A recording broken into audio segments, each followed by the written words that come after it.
Welcome to Backstage with Becca B with special guest Adrienne Walker.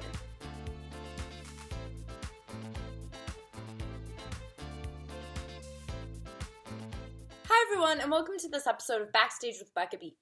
On this episode, after originally wanting to pursue opera, she fell in love with theater after she starred in Court Theatre's production of Porgy and Bess.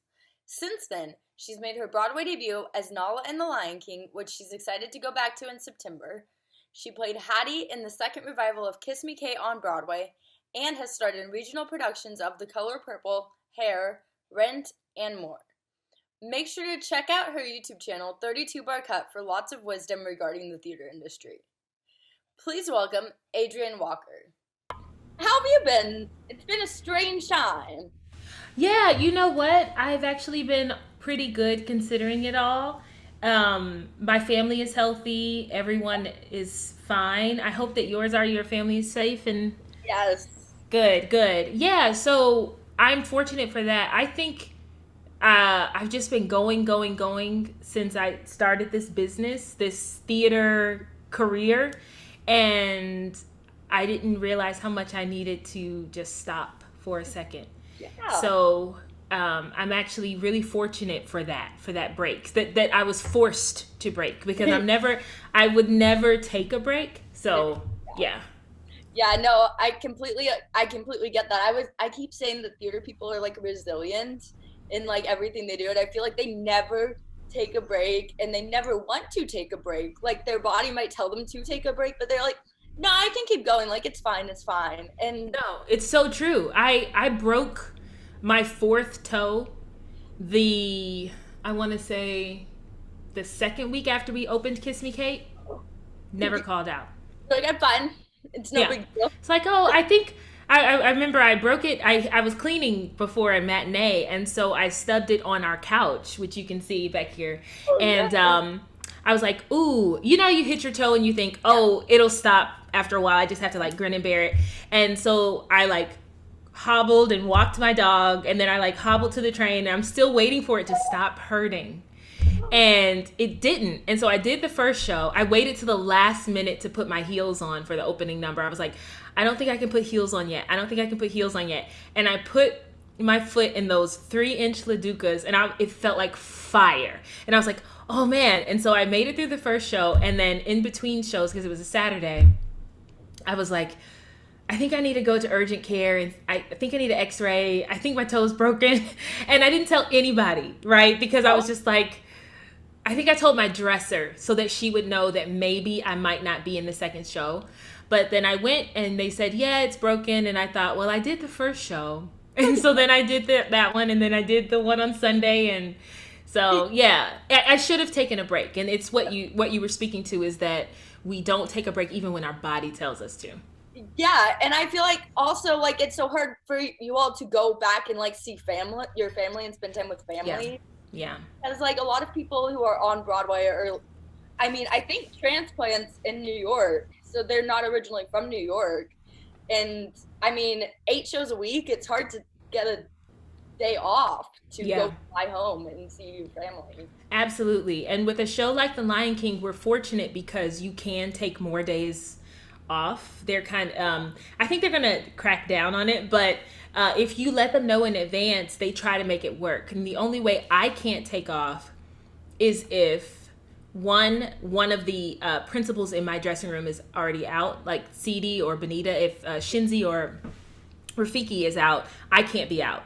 But also, if any of my covers are already out, I can't be out. And if any of Shinzi or Rafiki's covers are out, I can't be out. Oh my goodness. Yeah. So it's like a math equation going on backstage. Oh yeah. So if you get your dates in before someone else does, then sometimes you can go to your cousin's wedding, or you can. Very rarely. I've never gotten Christmas. I've never gotten Christmas or Thanksgiving. It's just never happens for me. But it is the price of getting to be on Broadway. Yeah. Christmas on Broadway must be pretty cool.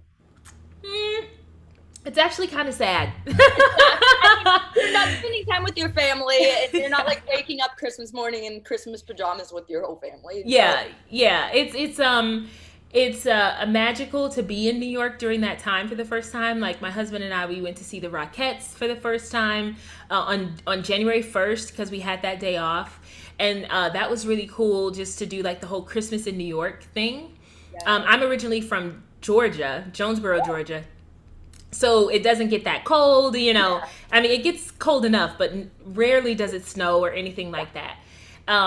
So, yeah, I believe in just being honest. And to be honest with you, doing Christmas shows, you're so tired that really on Christmas, you just have time to, like, relax and use it as a day off rather than, like, you know, the pomp and circumstance of it. Yeah. No, I completely understand that. And I want to get back into The Lion King later and Kiss Me Kate later. But I want to start kind of from the beginning of your career. And before I do, you've been doing stuff during quarantine. And you have a YouTube channel out. You have a 32-bar cut I saw on YouTube. What is that and how did that come to be? So 32-bar cut really came from my need to do something with myself. I've spent the last... I don't know, 7 years or so, well, no more than that, 10 years, actively pursuing a career in theater. And so because of that, I haven't really tapped into anything else. And so I was like, well, what do? I don't know how long we're going to be out of work, because it was kind of like that limbo, like you're waiting in the doctor's office and they're like, just a little while longer. And then 3 hours later, you're like, oh my gosh, when are they going to see me? So it kind of felt like that. And so in May of last year, I was at my in-laws in Holt Summit, Missouri, and I was just sitting at their kitchen table with the computer, and I was like, what am I going to do? I know, I'm going to blog. And then I was like, what am I going to blog about? And I was like, why don't I blog about how to have a good audition and the things I've learned about that. And that's really how it started. And then I decided on the name 32-bar cut because usually when I've gone in for general auditions, they ask for a 32-bar cut. Sometimes they ask for 16 bars, but usually for the roles I've gone in for, it's been 32 bars. So I was like, let me look and see if that domain is available. Let me see if anyone else has like thought of this. And sure enough, no one had. And so I went ahead and bought the domain when I had that idea, but then I really didn't put it into motion until we got back to New York and I settled into our new apartment because we changed apartments. And then I just started recording. And I just sat in front of the camera and I was like, look, I'm going to tell you about this. I'm going to tell you about how to figure out your type. I'm going to tell you about how important it is to keep your book together. I'm going to tell you about how important it is to walk into a room with confidence and to be kind and to listen. And so it started that way. And now I've been interviewing my colleagues and talking about their audition stories and about their lives in this business. And my husband has joined me in it. And now he and I are talking because he's a music director. And so it's really just grown into this thing. Oh, my dog is in the back there. She likes to hang out with me. Oh. Thank you. This is Bella. Oh my goodness, Bella. Yeah, she's my little shadow. She's always like underfoot.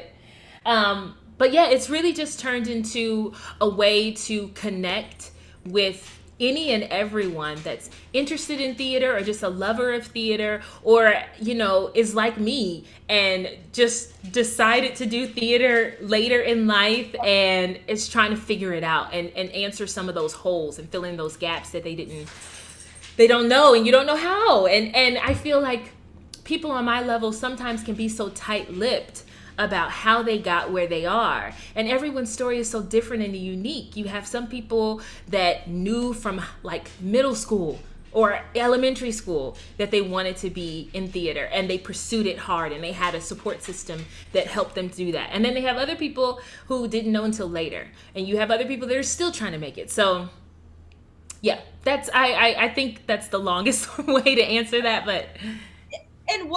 And there's no better time than now for something like that because, like, I mean, kids are in school right now and they're doing online school, so they're not really in-person learning. Yeah. And that kind of, like, takes away a little from their learning experience. Absolutely. They're going online and they're looking for advice from professionals in the business. So Yeah. Yeah, it's I've realized that the demographic would probably be those students that are not getting the programs that they normally would get because of social distancing or physical distancing. And so it's been such a joy to like answer questions and just see, that people are getting help from this channel. So it brings me a lot of joy. I have to ask because someone was talking about the other day, speaking of 32 bar cuts, someone was saying that one time they went into an audition and they were rushed that day and told everyone to do 8 bar cuts. Have you ever been asked that? Yeah, it was a few years ago. I was still living in Chicago. That's where I got my start, and I went in for an open call for Motown.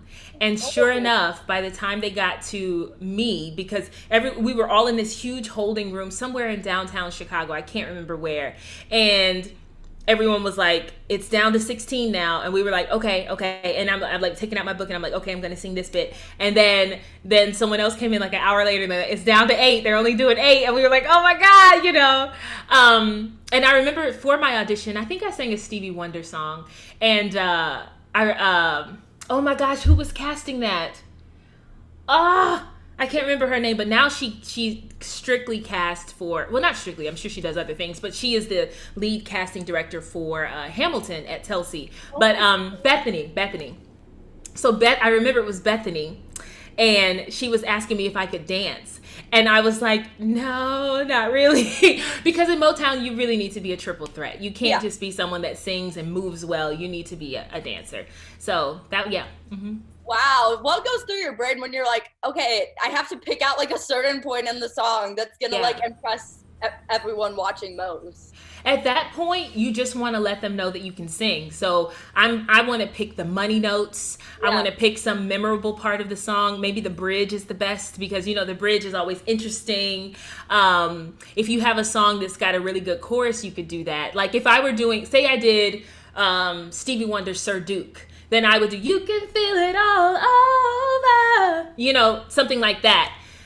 And then it's over, pretty much, Wow. because it's 8 bars. Okay, we know she can sing. We know she can stay on tune. We know Yeah. she can do like everything that's needed for this role and for this Yeah. part. So you were talking about how people realize at different times that they want to go into theater. When did you realize that you wanted to be a theater performer?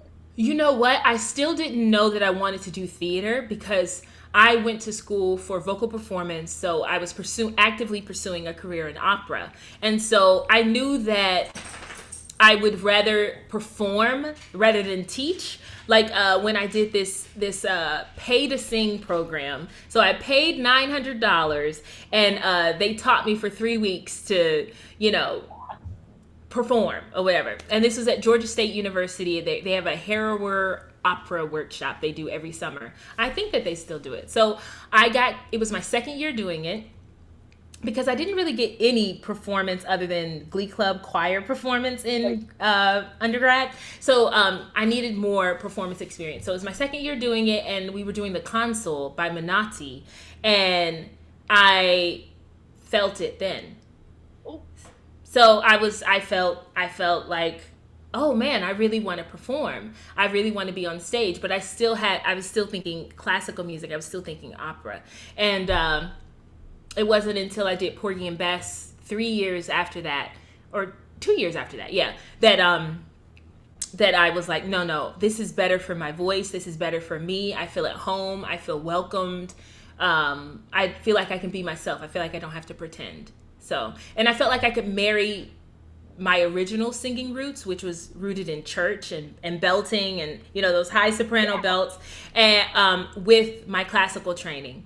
And that marriage of the two felt good to me, felt right to me.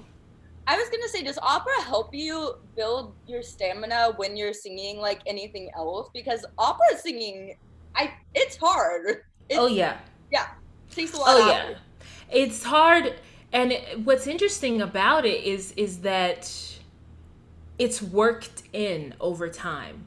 That's a great thing about any skill. I feel like opera is like the Olympics of singing, in that if you start at a good time in your life, or you can build that foundation, it's just there. It's innate. Like a gymnast. knows what to do. Her body, his body knows what to do. And that's what happens with opera training. So say you start a program at 18, by 35, you've got a good strong foundation. And so all you need to do is you have your rep. And it's different in that way, is that you go around with, oh, I know this role and this role and this role, and your manager just shops you around. And it's easier to pick up things and learn things once you know the basics in that foundation. Absolutely. You know exactly what to do. And you spend months coaching it. Whereas in musical theater, it's like you get a week to learn maybe 5 songs, go in and audition it. Then you get a workshop for 3 weeks, and then you get a 4-week rehearsal, and it's on. That would never happen in opera. Do you remember the first show that you ever saw? You said growing up you wanted to pursue opera, but I'm assuming you saw at least one theater show here or there? Oh yeah, I did. My parents took us to see Aida at the Fox. Ooh. And it was our first time seeing a Broadway tour of anything or that kind of production. And I just remember thinking, wow, you know. And the great thing about that being my first show is that I got to see other people of color, like Black bodies on stage. I had seen other productions, you know, maybe on field trips. We might go see a Shakespearean play, and then we'd have a talk back with the actors and talk about it. But I never saw myself reflected in those experiences. So it was really good that Aida was the first time I saw that. And, you know, my parents love Tyler Perry, so I took us to a couple Tyler Perry plays as well. But I never really sang like those actors. So I never saw myself in one of those plays. I don't think I'm funny. And so I was like, well, I'm not comedic, and, you know, I don't sing like this. So I never saw myself in that. But in Aida, I was like, oh, that's really interesting, you know. But, yeah. Are you that person? Because, like, I don't think I'm funny either, but I totally, like, try to be funny and, like, try to be funny. And I, like, crack jokes and then laugh at myself oh, yes. 20 minutes. Oh, yes. So far as, like, I'll make a joke and no one will laugh, and I'll just say, you're welcome. Yeah. You know, like, you don't have to thank me. You know. But no, on stage, absolutely not. Like, I would be so fearful to have lines that give a laugh. Like, I had one line, actually I had lines and things I had to do in Kiss Me Kate to make people laugh, and I was like, oh my God, you know, because in rehearsal you don't know what works. You really don't know what works until you get into the theater and you have an audience. And thank God I always got a laugh on one of my lines, except for one night I tried it different, no laugh. I was like, stick with what you know, don't do anything different. Hey, but it's fun to experiment, and then you know what works and what maybe doesn't. And I mean, you can try new things. That's the fun of live theater. Yeah, absolutely. So you went to another school after you decided that you wanted to do theater instead of opera. How did you decide to go to that school, and what made the program, like, stand out to you? Well, when I went to Roosevelt, I still was pursuing opera. I was getting my master's in music. Oh. And that's kind of the trajectory for an aspiring opera singer, is that you do undergrad, then you do grad, then you do an artist diploma, then you do an apprenticeship at an opera house, and then you do little small roles, and then finally somebody's like, you have arrived, you deserve to be a principal. And that takes about 15 years. So I was on that track. So I got there, and I was ready to take everything on, and I hated the program, and I felt like my time was wasted. And what it taught me is that you have to speak up. You have to fight for what you know you deserve, because we're paying for school, right? You're paying for your education. So a lot of times in these arts programs, it's very subjective, and they make favorites, and other students get left by the wayside. And so it just... Yeah, and you're all paying the same. And usually the students that they're taking a lot of care and note for have scholarships anyway. So really the people that are paying aren't getting what they deserve. So yeah, I was not happy in my program. I did finish it, but I finished it early so that I could start rehearsals for Porgy and Bess. And that's when the theater bug hit. Yes. So that's when you got that, like, hands-on experience. Yeah. And you were like, you learn from that. You learn from hands-on. Yeah. More than anything, I feel like a lot. I mean, some people learn from written better, but hands-on in theater is probably one of the best ways to go. Absolutely. For me, I am that type. I learn by doing. You know, you can tell me what to do, but I will not retain it unless you let me do it. Yeah. So you learned a lot in college, even though it wasn't what you thought. You learned a lot that helped you go forward and that helped you, like, it's a tough industry. So you're like, I'm prepared to take on the hardship. Yeah. That's true.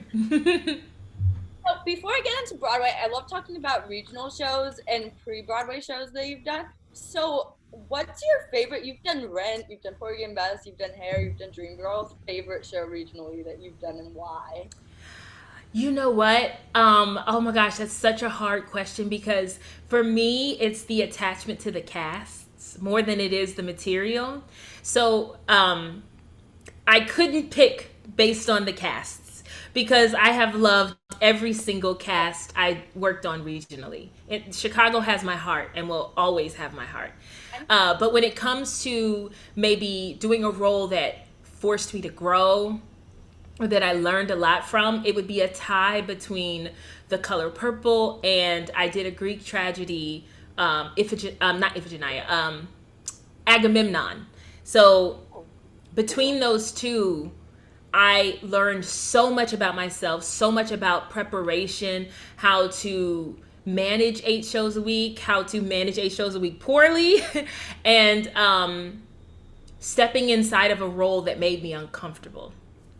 And you probably learned a lot about rehearsal processes and up roles quickly because like rehearsal processes for regional shows, they're like, what, 1, 2, maybe 2 weeks sometimes? Oh no, actually my rehearsal processes for my regional shows were all longer than the rehearsal processes I've had in New York. Yeah. Wow. The rehearsal processes I've had in New York, and even when I went on tour as a replacement, 2 weeks for tour, 4 weeks to the day for commercial theater in New York. Yeah. But in Chicago theater, and Chicago theater is very unique because it's not like summer stock or anything like that. Chicago theater, I think they really care about the story. Yeah. And so the process is just as important as the performance. And so I was lucky, I was very fortunate that I was at theaters under artistic directors and under directors that cared about the process. And so I think my process for Porgy and Bess, it's so long ago now, I think it was 4 to 6 weeks. And then we had previews and rehearsals during the day during the previews. So we worked on that show for a long time. And the rehearsal day was 10 to 6, whereas my rehearsal days with in Lion King and Kiss Me Kate were not that long. So I actually think they take less time. And it may be a money thing. I don't know. But yeah. And you're probably rehearsing with the whole cast for regional shows, whereas Broadway, you are always rehearsing with the whole cast. Sometimes it's like just you and, I don't know, like someone like choreographers and stuff. Yeah. Well, I only have 2 experiences with Lion King and Kiss Me Kate. And with Lion King, I was a replacement. So I really was by myself a lot. And all eyes were on me 4 to 5 hours a day. It was really intense. So for that, 4 weeks is a long time to have all eyes on you. But and then I worked a lot with Jelani, who was going to be my Simba, which was good. But I worked with the other Simbas too. I worked with Joelle and Kyle and Du. And I worked with the standby Pumbaa and Timon more than I worked with Fred and Ben, who play Timon every night. Timon and Pumbaa every night. And so it's interesting in that you will not really understand the show or everyone's rhythm until you are on stage and the lights are up and the orchestra's playing and the audience is there. So yeah, I really didn't get a full run with everybody until my debut. Wow. That is just a replacement type of thing. I am so thrilled actually to do a rehearsal process in August, because we'll all be there. And that's the first time I've ever experienced that. So I'm thrilled. Hey. Oh my goodness, and it probably creates a bond when you're all rehearsing together. Yeah. Like it creates a stronger bond. Absolutely. Absolutely. You're learning the same thing. Mm-hmm. So what was your audition process like for The Lion King? And what was your reaction when you got the audition for The Lion King? Like, that's huge. Huge. You know what? A few months before I actually auditioned for The Lion King, I went to an open call and I had to leave because I was in tech week for another show. And I was like, well, you know, I'm going to get there early. Of course, I got there early. The line was still down the block. Yeah. And I was like, okay, I'm almost there. I'm almost there. And I was like, you know, calling my stage manager, hey, is there, you know, are you starting with me? And she's like, yes, we're absolutely starting with you. We need you here. And so I was like, okay. And so I left at the last minute that I could so that I could get to my tech. And I had a number, but I wasn't seen. And so I thought, well, there was my shot. When is The Lion King ever going to come back to Chicago and do open auditions? Sure enough, my agent got me an audition about 3 months after that for Nala. You know, because I was going to the open call thinking, just put me in the show. I don't care where, you know. And so I sent in a tape, and I was on tour at that time with Dirty Dancing. So we were in LA. Oh. So I had to do the tape. I had to ask people in the tour to help me. So our music director, Alan, he played for me, and we shot the musical part of it, which was a song of mine. Well, not mine, but a song from my book. So I sang a song from my book, and then I sang Shadowland. If you are curious to see that audition, Austin and I actually did a reaction video of both of us watching that audition. So it is out there on our YouTube channel, 32 Bar Cut. So I sent that in, and then Mark Brandon, who casts for The Lion King, gave me a call, gave me some notes, told me what I need to fix. And so I did that. And then I flew in from San Francisco because we were still on tour. Flew in an overnight flight to San Francisco, changed in the airport, got to Pearl Studios, and is it Pearl Studios or just Pearl? I think it's just Pearl. I don't know. I know it's Ripley Greer's. Yeah, it's just Pearl. I don't know what I'm talking about. So got into Pearl and did my first audition in person. And so the music supervisor was there, as well as the Universal resident director and Mark Brandon. I think they were the only three in the first one, and then a reader. And then they had me stick around, and I read with a couple of Simbas that they were auditioning. And then they were like, okay, come back later today. So I came back later today, did the same thing. I think Ann Court, who was one of the producers, was in the room then. And they were like, okay, we want you to come back for a movement call tomorrow. And I was like, oh, okay. And I was so nervous about this movement call because I am not a dancer. Okay. So I get to the movement call. Unfortunately, I was like 10 minutes late because I took the train in the wrong direction. I did not know New York at all. And so I'm pretty sure that like the dance director is like done with me, right? She's like, oh my God, this girl, she's got a Broadway callback and she can't even be on time. And I had all my luggage with me and, you know, because I had to get back on the flight. So we did the dance call and I gave it my all the girls in there, just like giving it everything they've got. And then they let 3 go and they kept me and one other actress. And we started doing Javanese movement. And they brought in a Nala head, and my hair was all out, you know, like I have natural hair, so it was just like to the sky, so I had to like pin it down really quickly. And we put on the Nala heads, and we started doing like some more movement and some balance and eye connection. And I feel like the dance call felt like hours, but I can't even remember. I can't tell you how long it was. I just know that afterwards I had to book it to my 5:30 flight or something like that. Oh my gosh. Yeah. And I think it started at 11. So it was long. And so I booked it out of there, and I got on the air train, which you take from JFK, from the city to get to JFK.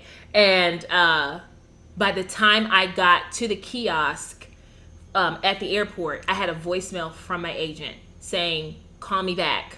Oh.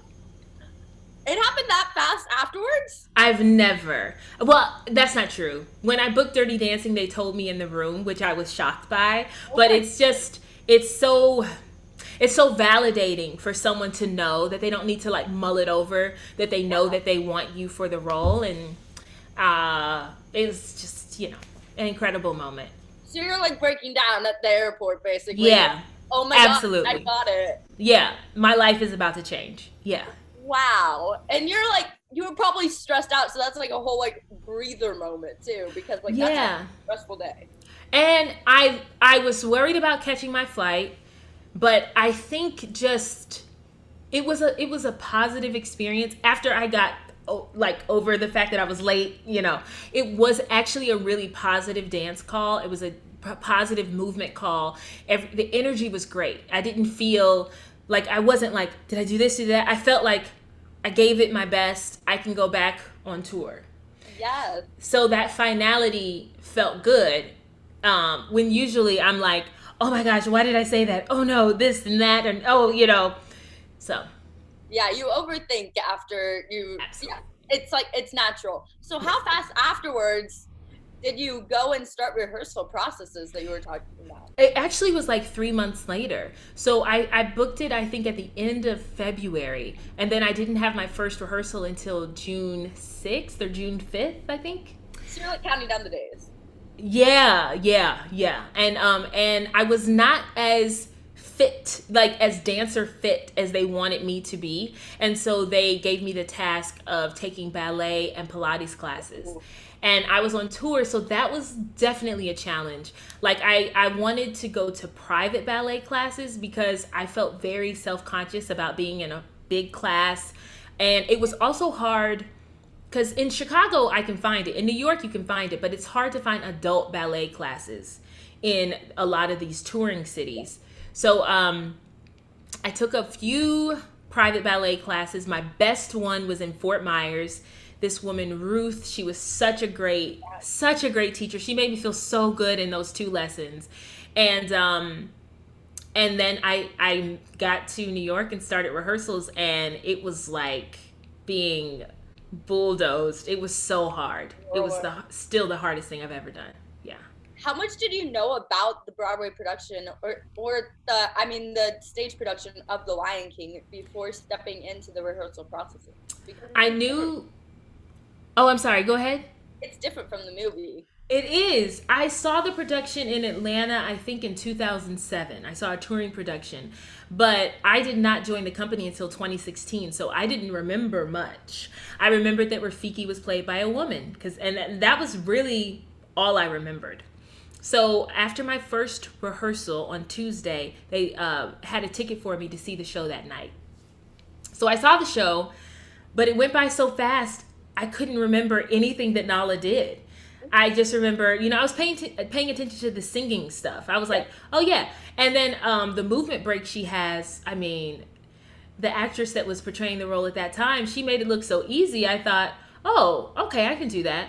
It's way harder than it looks, especially when the corset's on you and the headpiece is on you and the stage is steel. Yeah. It takes so much power to jump, Yes. Yeah. Wow. So how do you pick up, because it's not, you're saying it's movement, not dancing. Mm-hmm. So what's the difference between movement and dancing? Because I've heard that, I've heard people say I'm more of a mover, not a dancer. What's the difference? For me, I could be totally wrong, but in my brain, the difference between the two is technique. Is that dancers have technique, and it's innate. They know they don't need to remind themselves to point their toes. They don't need to be told what an arabesque is. If they're said do an arabesque, they don't need to see it, they do it. And movers may or may not know that. They run the gamut on the knowledge, but I have to remind myself, point your toe. Is your toe pointed? Is your heel, rising to the sky? So yeah. So that is so you're second guessing yourself backstage. You're like, did I point my toes tonight? Yeah. And also it's, I have to focus on that and concentrate on that. And, sometimes I hit it, sometimes I don't. But they let me know, which is good. I need someone to let me know so that I can fix it. Yes. Love that. So so you're getting notes backstage and you're like, okay, well, I do it this way tomorrow night to fix whatever happened tonight that they told me that they didn't want. Yeah. And with shows like The Lion King or any long running show, that's what happens. You're Yeah. constantly getting notes, because if they don't keep the engine running and they don't make sure that it's fine-tuned, it'll fall off the track. So that's why you have resident directors and resident dance coordinators, dance directors, that make sure that everyone is doing what they need to do.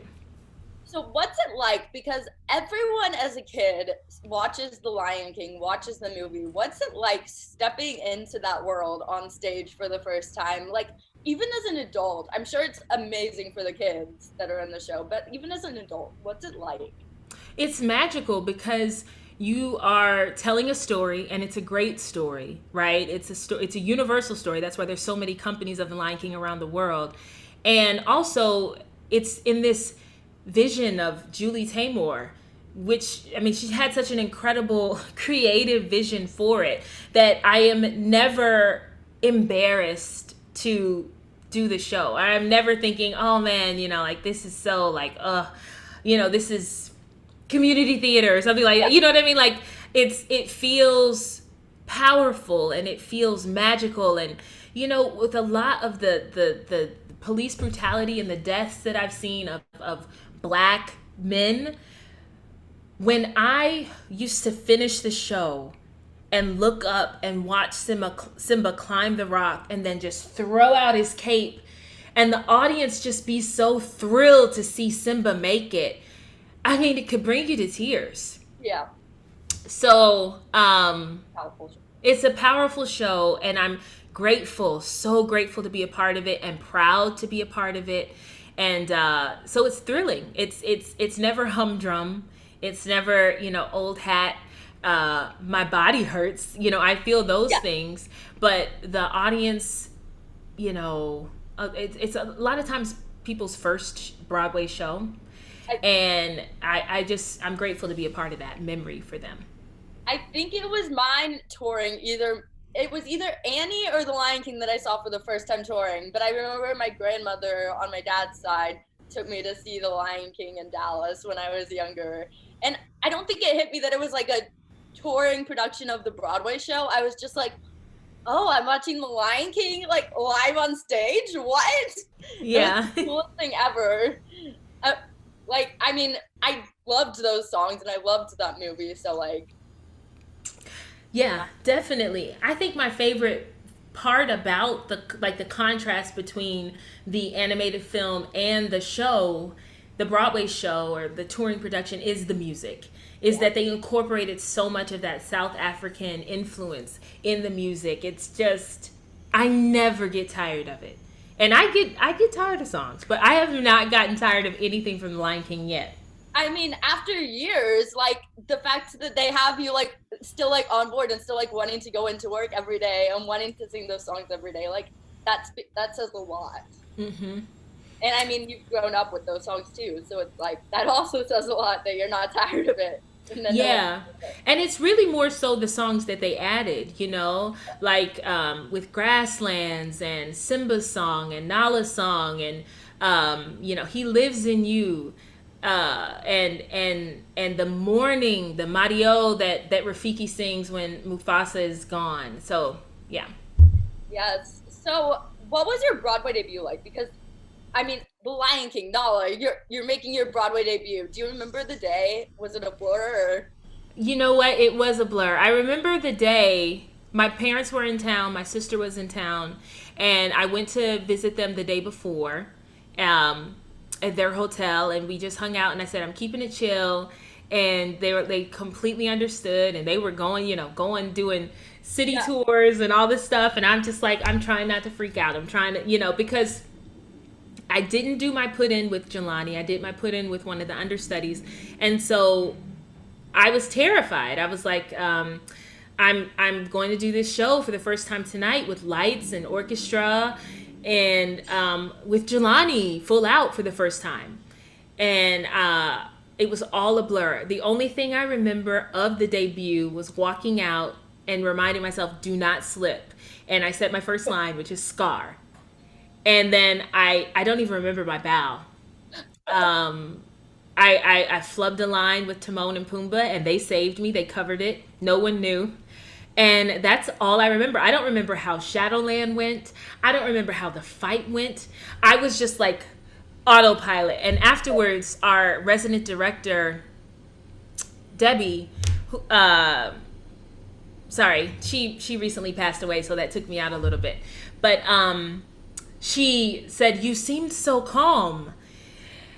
And I said, "I did." And I think it's just my nature that when things get so heightened that I can't master it or control it, everything comes down.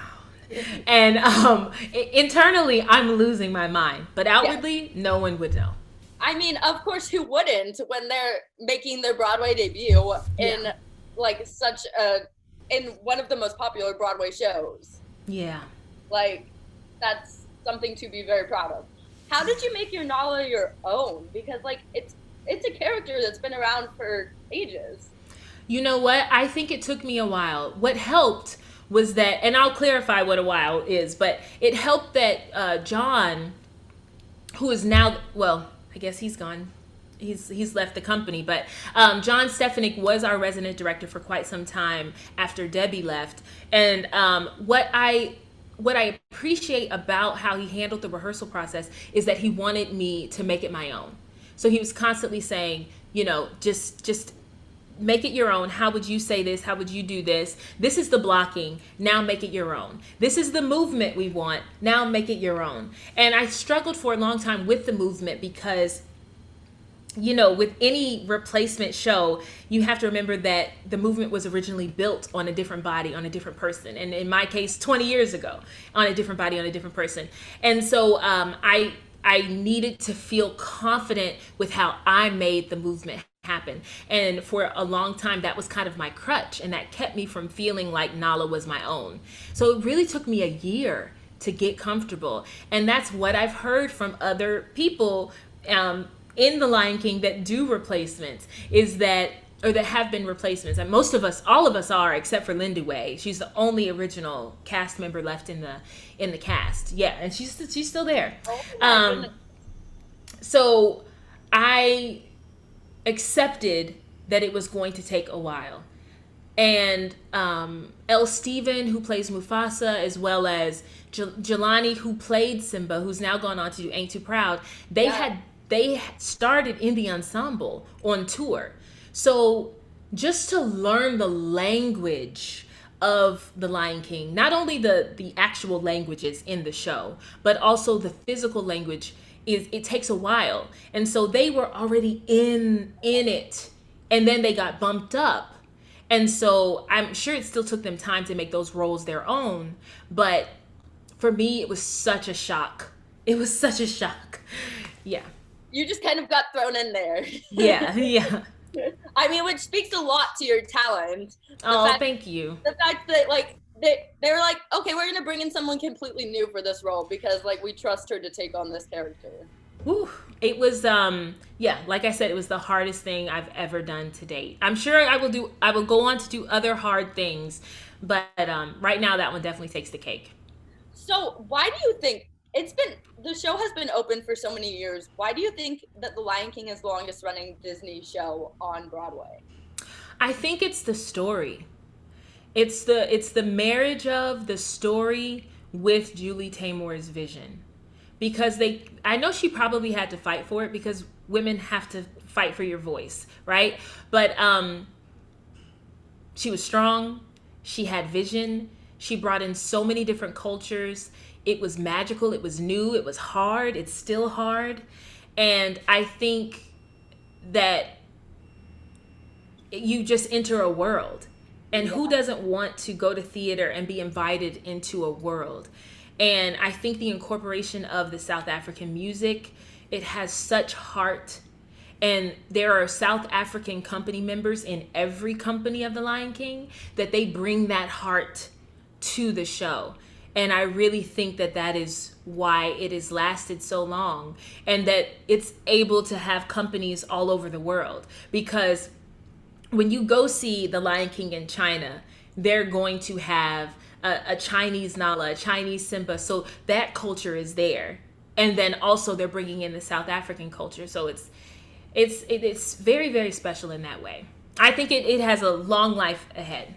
I mean, of course. And it speaks that people in the company have been there for so many years. What keeps you there at the Lion King? Because I mean, going into the same show, like, I mean, it gets repetitive at some point, but it's kept you there. Yeah, it's kept me there, and I am a newbie in, so that speaks to how it's kept other people there for a long time too. Yeah. I've heard people answer that question, and my answer for that is that, if I ask myself, okay, well, why are you going back? You've been there for 4 years, Yeah. give or take. Taking a break and doing Kiss Me Kate was helpful because I think that the show, I needed to shake things up. And I needed to know that I was capable of booking something else and that this wasn't going to be my only Broadway show. So that was helpful to me and my spirit and my career growth and all of those things. So it helped that I took that break and I came back. But why am I going back now? I want to enjoy it more. I think that first go round, I was so high strung and I needed everything to be perfect and I did not enjoy it. Becca, I did not enjoy it. And that is such a sad thing. You need to enjoy it. Yeah. So I want to go back. I want to go back strong. That's why I'm with a nutritionist or on a plan. And I want to enjoy it and I want to breathe it and I want to live it and savor it. But when it comes to the story, that doesn't get old for me. Seeing my coworkers every day, all of that drama, whatever, that is old. But the joy people have when you take your bow and everyone is in line at the end at the curtain call, you can see the audience and how they have received the show.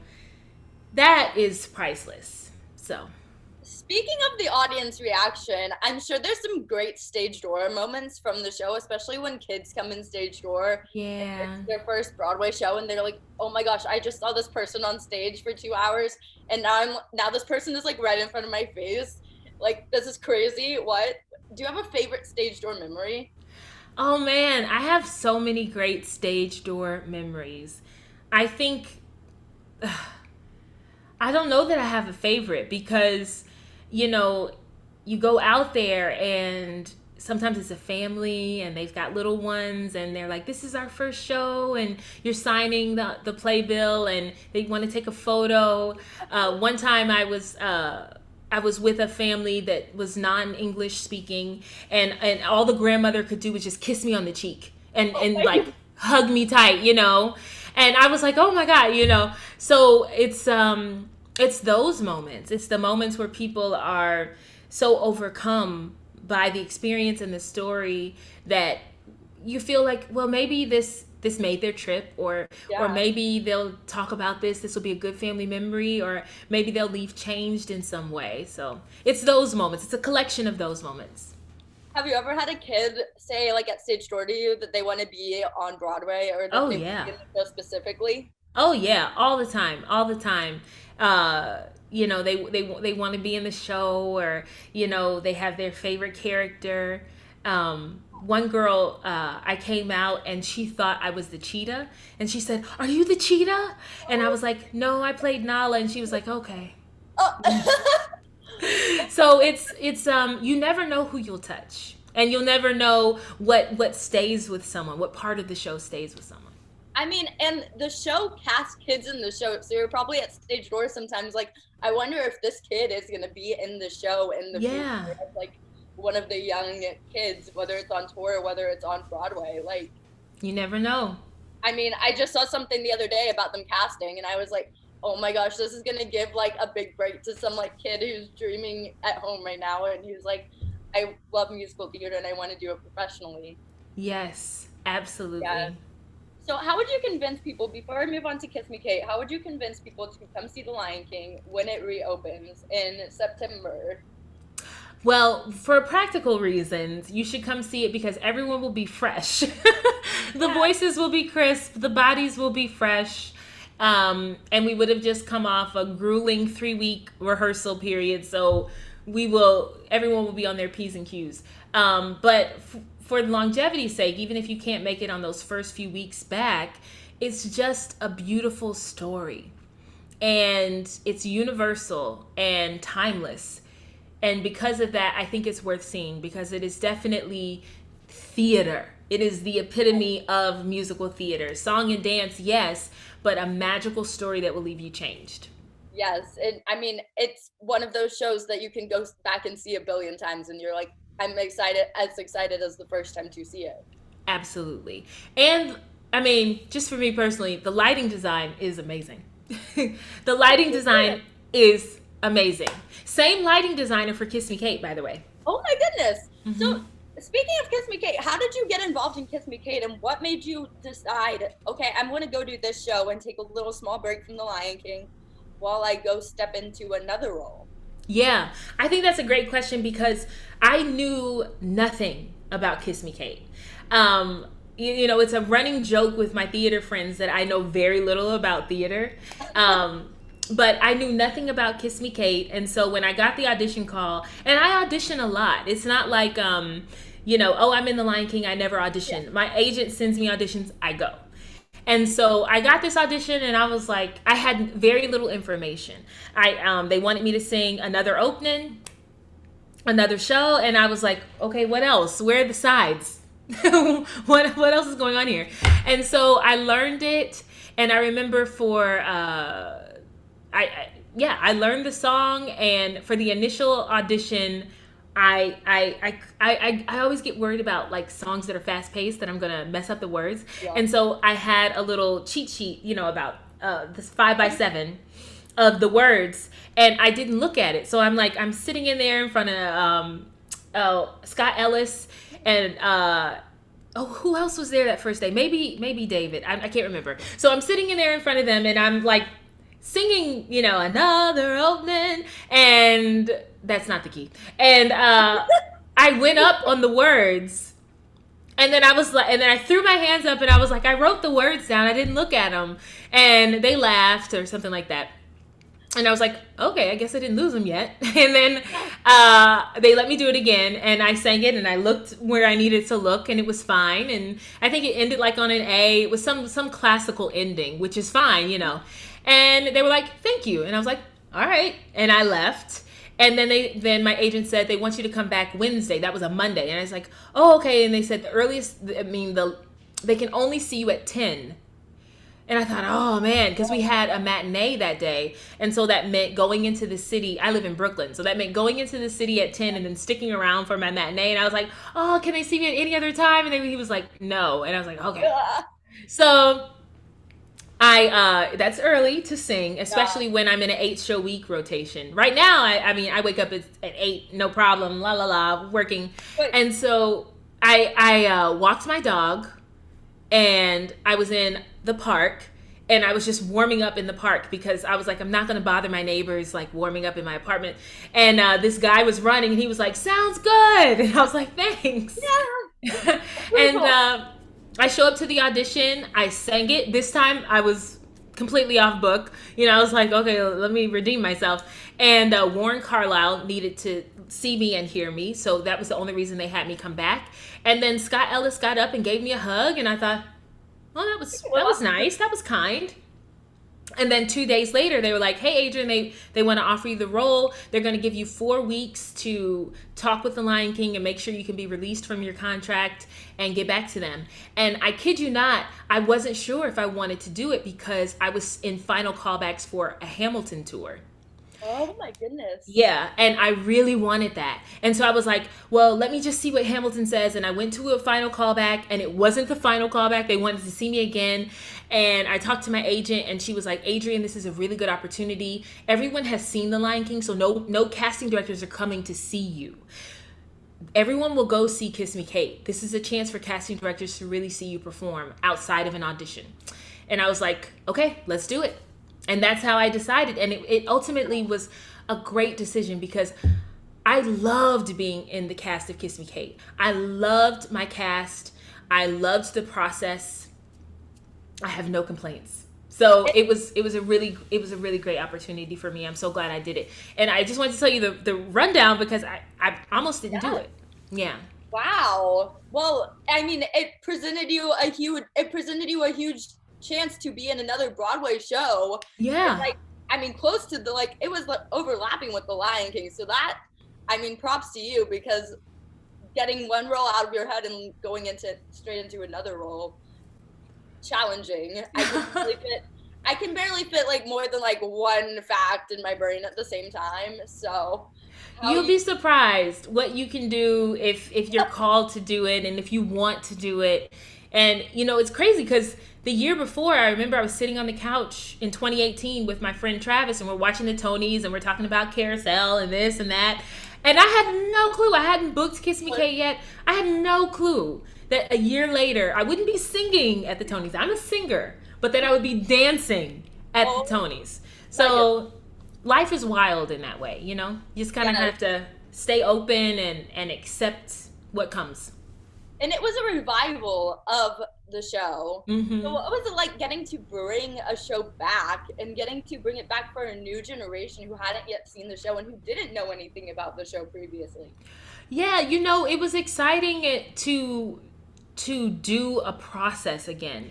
I guess when we were rehearsing it and everything, I thought a little bit about the Hatties before, especially Adrienne Lennox, but I didn't harp on that too much. I think Kelly thought about it a lot, and it just makes sense that she did. But I didn't think about that part too much, about what the audience would think and all that. I just kind of stayed in the process. And now looking back, you know, you may not know this, but some of the set dressings, we had like a lot of clothing racks in the opening number.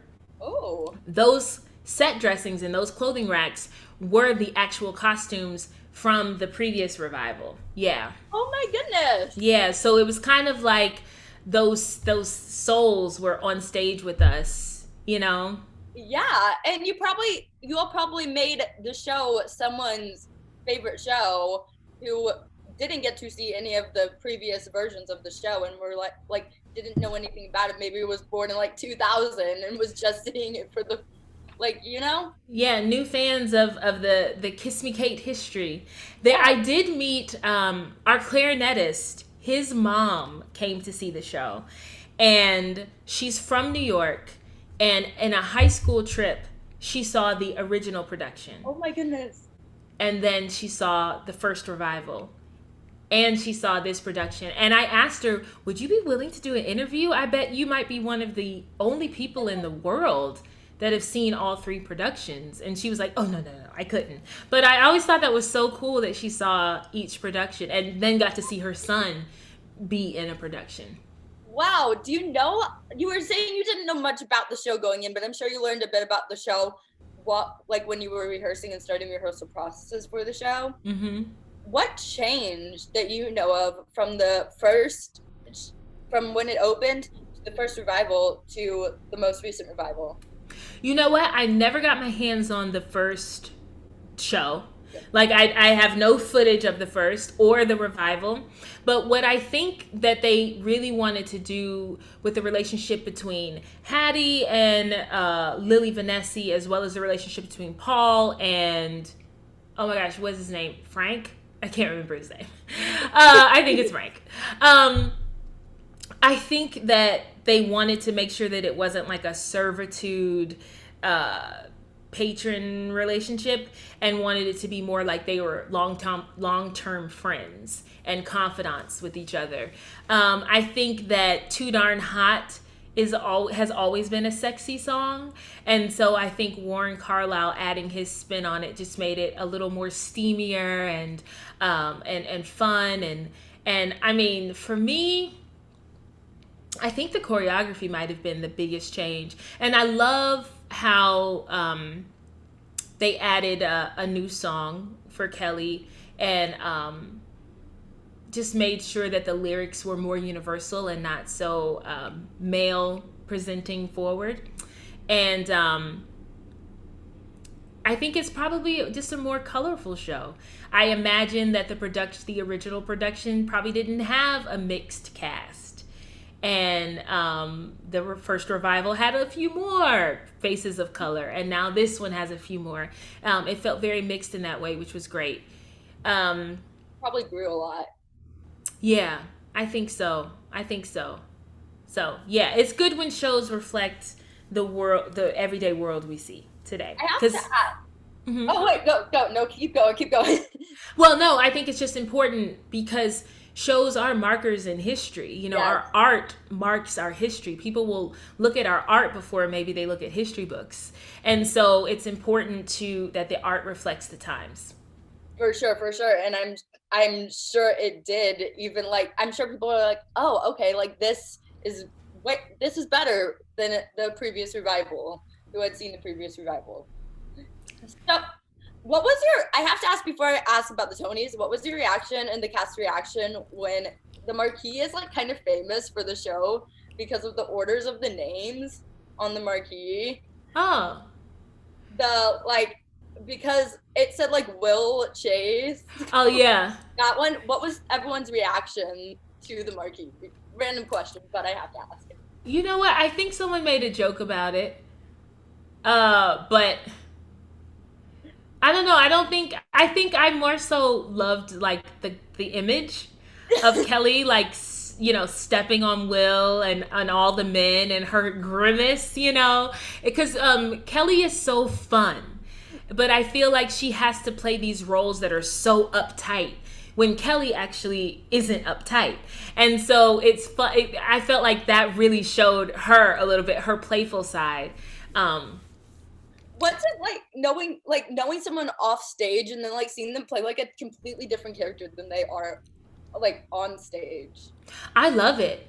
It's such a masterclass for me. It's such a lesson in the craft and what you need to do and the work and everything. And when you work with someone like Kelly or Corbin, and getting to watch how kind they are on and off stage, and Corbin works so hard. Yeah. I mean, and he is so tough on himself. If I'm watching him tap and I'm watching him do magic, and he'll make a mistake and I have no clue. I'm like, what was wrong with it? He looked perfect to me.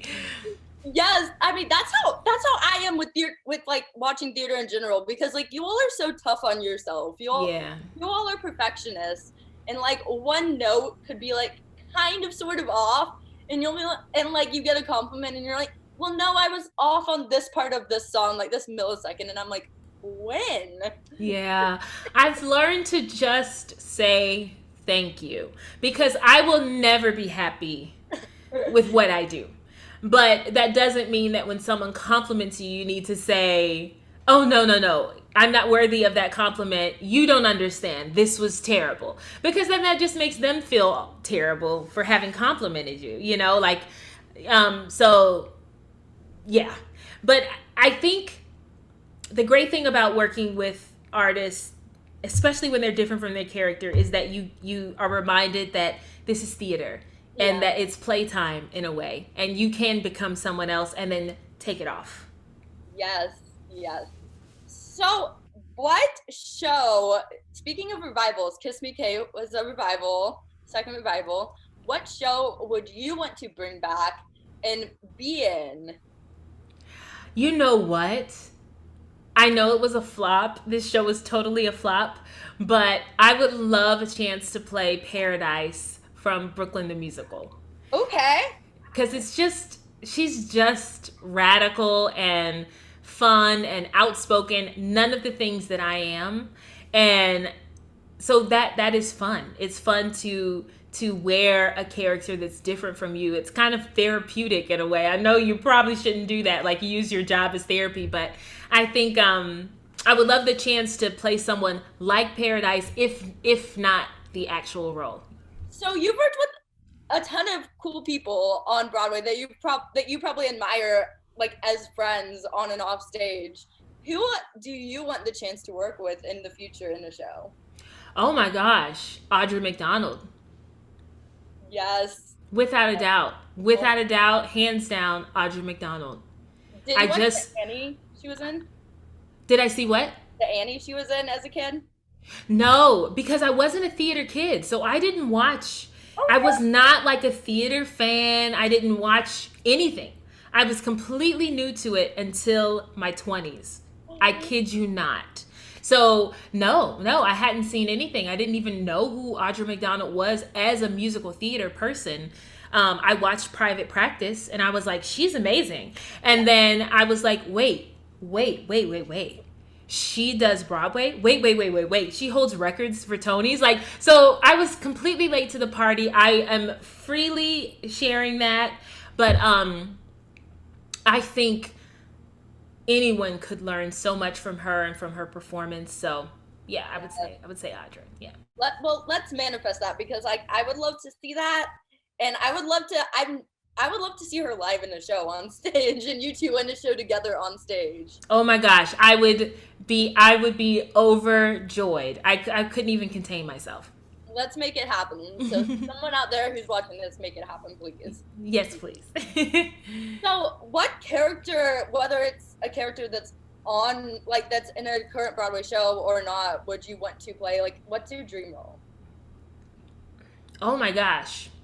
There's so many. There's so many, and I feel like I want to do a character that challenges me, that stretches me, changes me, but that feels good wearing.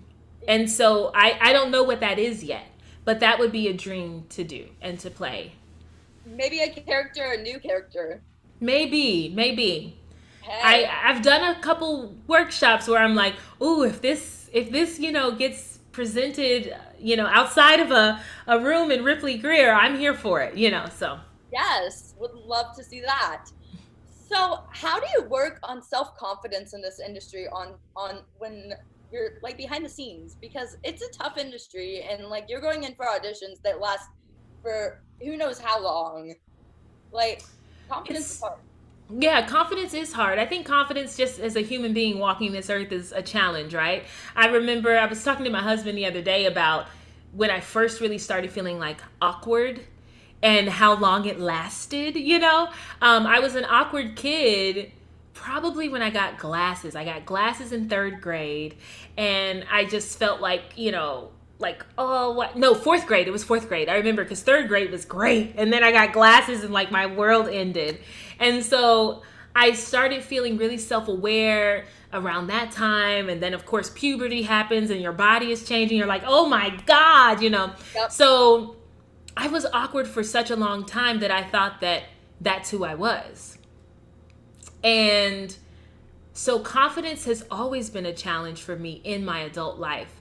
And I think what helps is doing things that support me spiritually and physically and mentally, that support clarity and help me see myself for who I am. Because when I get to a chance to see myself for who I am, I want to like that person. So if I work on those things where I like myself, then I can walk in confidence.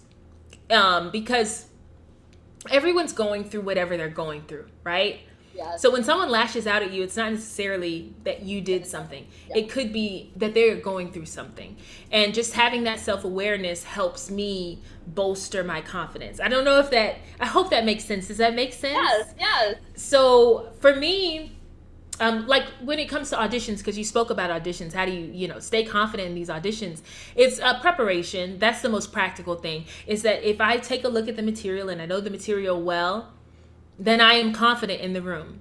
And I was just listening to a podcast recently. I love Oprah's Super Soul Conversations.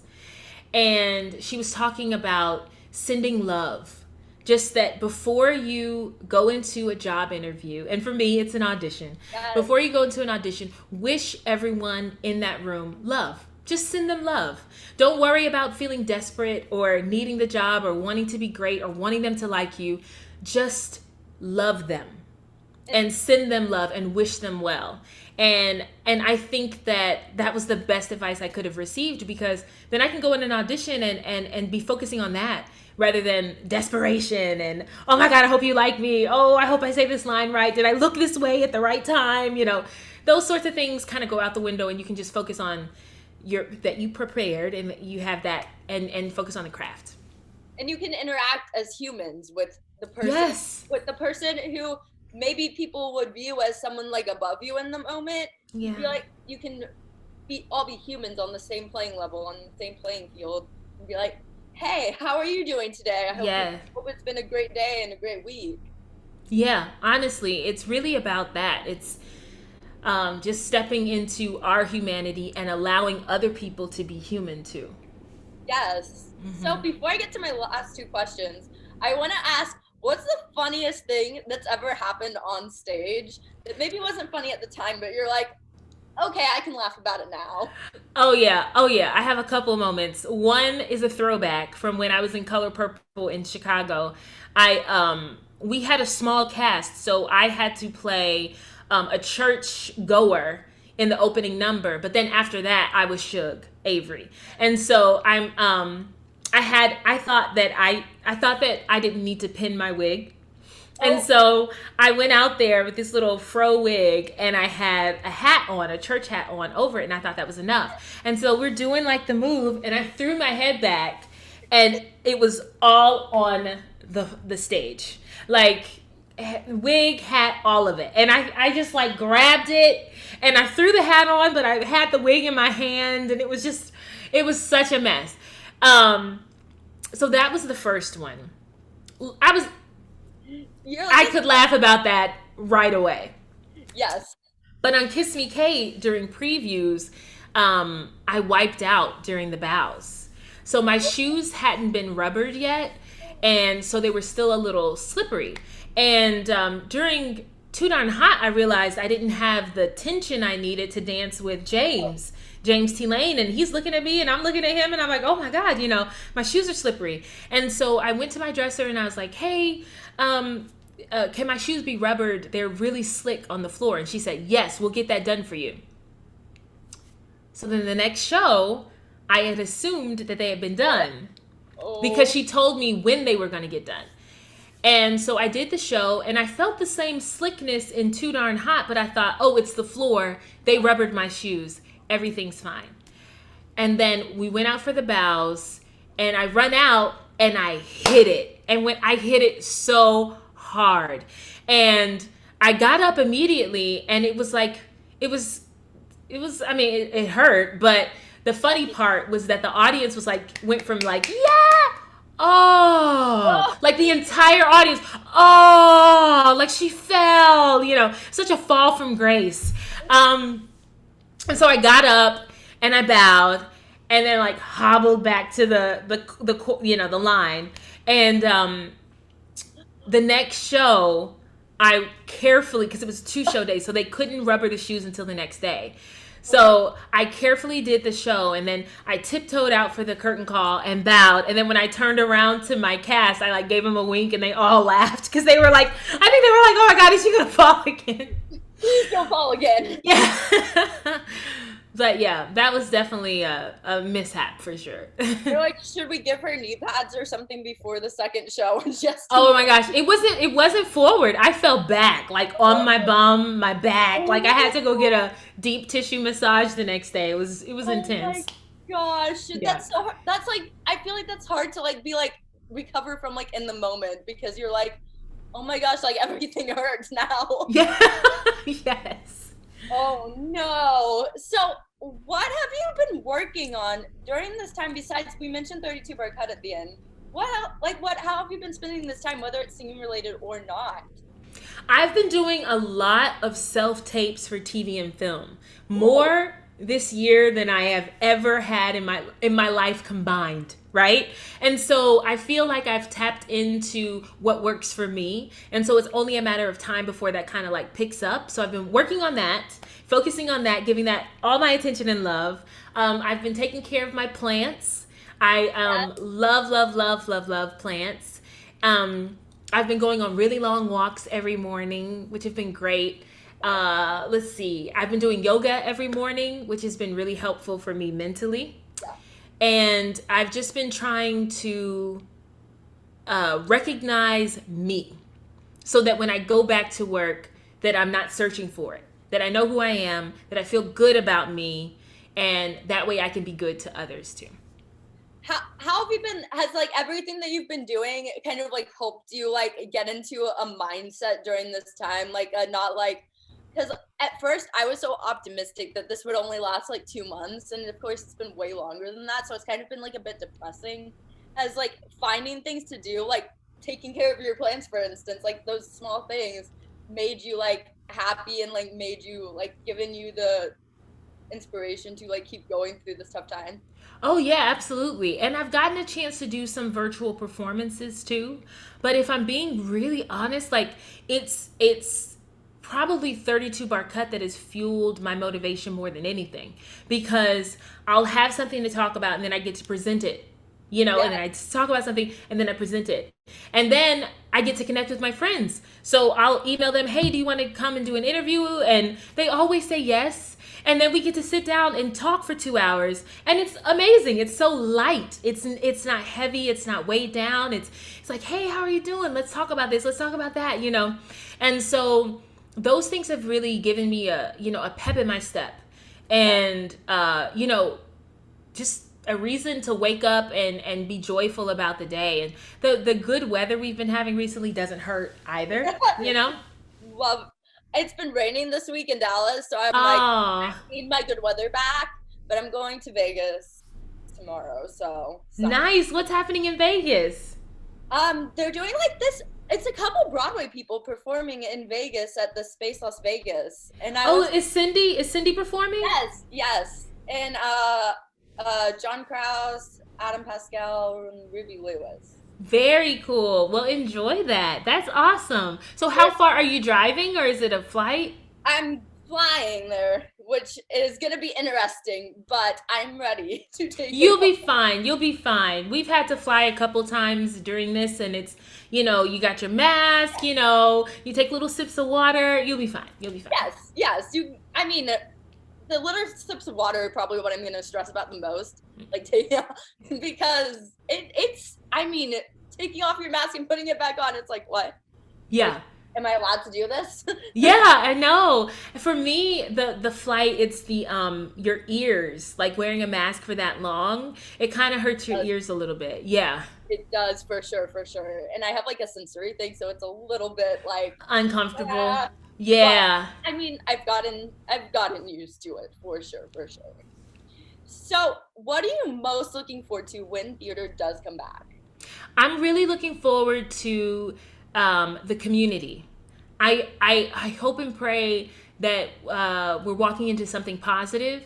And if we aren't, I am going to make it my mission to be a positive light and a positive force within it. But I'm really looking forward to being surrounded by my community, my theater community, and just getting on stage again and playing around and, having inside jokes and, being tired from rehearsal. I'm really looking forward to that. And I don't know if I'll get a chance to see anything, probably not for the first couple of months, just because of the nature of rehearsals and of performance schedules. But I'm looking forward to the city feeling less heavy. Yes. And I've mentioned everyone's resilient in this industry. And I love that everyone has like come together even more so during a time off to be like, what can we do to make Broadway different? It's so wonderful to see like everyone working together to change to make Broadway more accepting for everyone. Yeah, definitely. I think that everyone's going in a good step, and I see a huge light at in the end of the tunnel. Me too. I'm glad you see that too.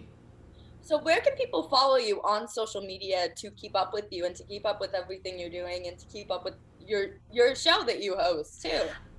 You can follow me on Instagram at A Song Is In My Heart.